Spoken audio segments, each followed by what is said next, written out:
Hey everybody, this is Perch, and checking in on the Hellfire Gala. So there's been, I didn't talk about last week. Last week gave us X-Men, which was the reveal of the new X-Men team, which was actually spoiled at least a month ago on Twitter.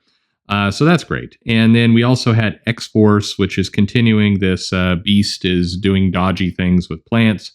And you also had Children of the Atom, which was kind of more kind of teen drama material, and Excalibur. So it was actually a big week last week of different comics. Actually, I think X-Force was the week prior. What am I thinking? X-Force was the week prior. So it was Children of the Atom, it was Excalibur, and it was X-Men. X-Men was the big red issue that revealed the team. If we're recapping these kind of things, I mean, Excalibur, there's some shenanigans going on with Pete Wisdom, and I'll give Teenie Howard this at least. The majority of the issue seems to focus on things not happening at the Hellfire Gala. But in general, this Hellfire Gala overall is an excuse to have lots and lots and lots of panels of mutants talking and drinking and having small talk. Children of the Atom was pretty egregious of an issue. I mean, it's going to appeal to somebody, but the overall kind of,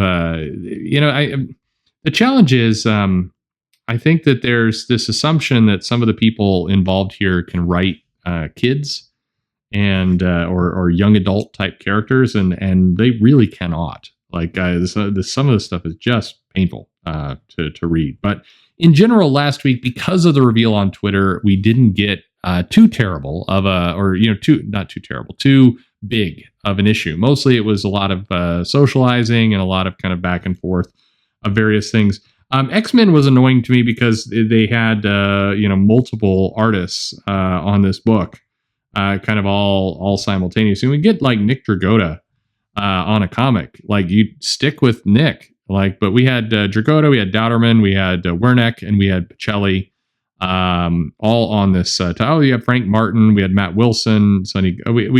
They're colorists. We just had this complete zoo of creators. A lot of these artists are absolutely great in their own right. Having them do jam issues is painful. We continue to get lots of kind of little smiley images of various people at various celebrities.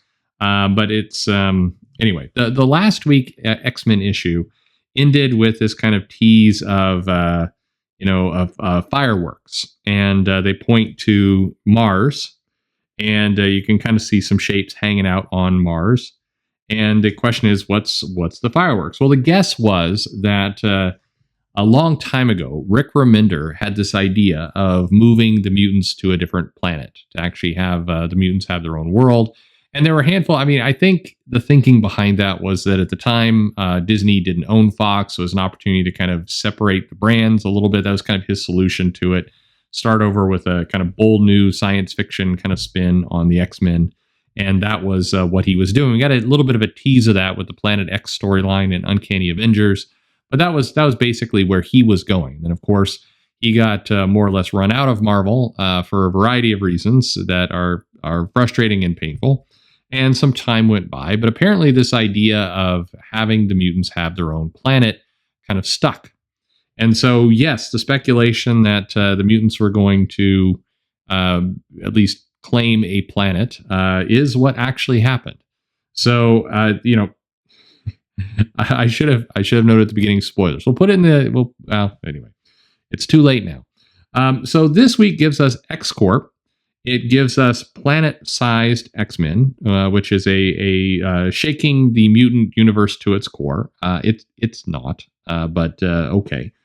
And we also get New Mutants. So getting the simpler things out of the way more quickly. XCorp is, again, a lot of conversations. I will give this. There's some cool little moments with Mastermind. Like, this is, they're actually using this character in an interesting way. It almost makes up for the exact opposite, absolute terrible writing for Jamie Madrox, which is just terrible on every level. The writer does not get that character in my view, and it just erased tons of good work on Madrox through this entire thing. They're very obsessed with the fact like he can make duplicates of himself. It's like that's cool. There's a lot of good character development that went on here that apparently was just missed. But in general, it's a lot of kind of meetings and conversations with Angel and with Monet, and a lot of kind of whispered deal making type of conversations. But the main crux of this is around the Struckers, and in this case, it's an excuse for us to say we're fighting Nazis. So you get a bunch of like I'm fighting a Nazi. Are the Struckers Nazis at this point anymore? They're dressed up like kind of elves. I mean, maybe who knows? But at any rate, this comic is more or less just some business dealing and other things.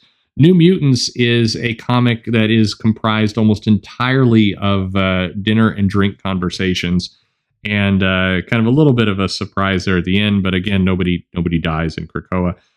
New Mutants again.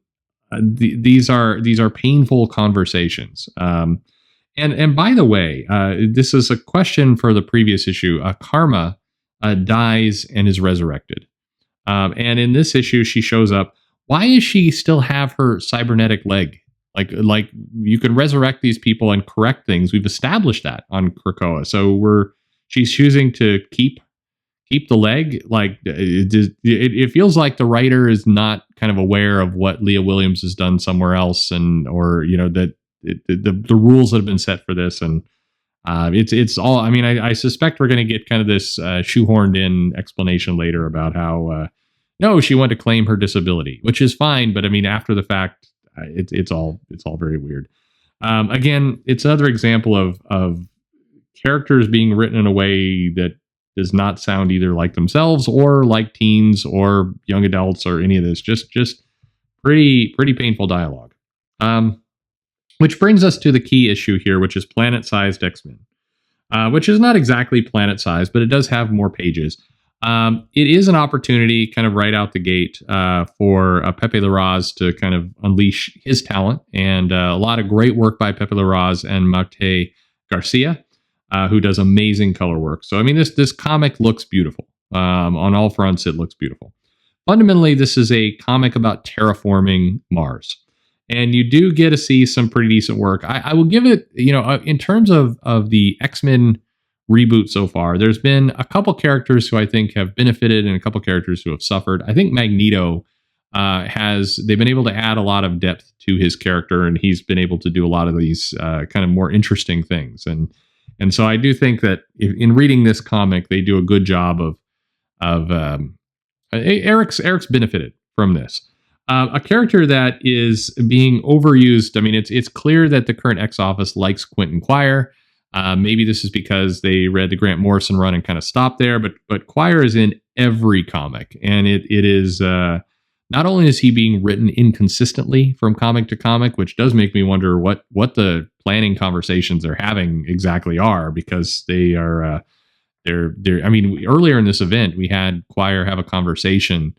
The same conversation, but done differently. The same moment, just written differently for no apparent reason. And I can't quite, for all the taco coordination, I don't know. But fundamentally, what's happening here is this problem of Araku, which they did a poor job, I would say, of they introduced the challenge of Araku being on Earth and kind of combining with Krakoa and this discomfort of these two things not working out well.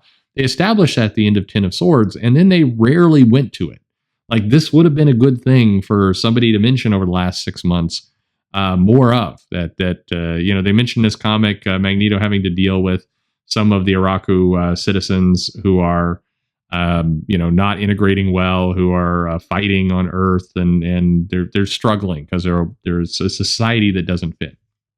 So what do you do when people are struggling? You bring them together. No, you don't bring them together. You terraform Mars and you give them the planet. And so that's basically what happens is Araku is moved to Mars. Mars is terraformed with an atmosphere and lakes and waters and cities and diplomatic rings and people and everything else. and a second sword station because we need two. Sure, why not? And that's fundamentally what goes on with this comic. And then they cite it as Araku is the first mutant world, and they also make the bold declaration that Araku is the capital of the solar system. So the most important world is here. And this is obviously going to disrupt mutant-human relations and lots of little things here. All of this, what does all this mean?